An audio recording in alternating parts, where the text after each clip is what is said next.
Hello everyone, welcome back to another video on how to fix online.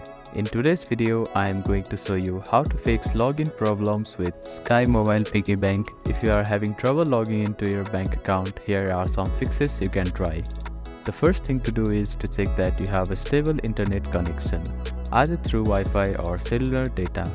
Then try logging in again. Also make sure that you are typing your information correctly. The second step is to clear your browser cache and cookies. Sometimes stored data in your browser can cause login issues. To do this, open your browser and click on the three dots at the bottom right corner. Then find the History button. After clicking on the History button, you can find the Delete Browsing Data button.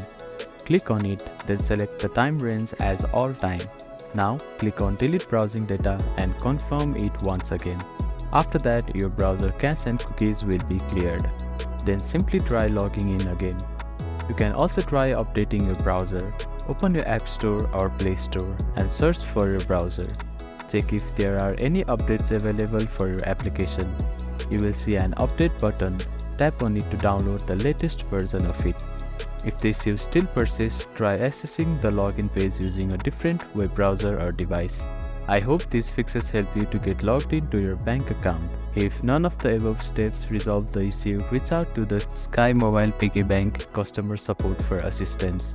They may be able to provide further troubleshooting steps and help you solve your problem. If you have any questions, please let me know in the comments below. Don't forget to like and subscribe for more helpful tips and tutorials. Thank you for watching.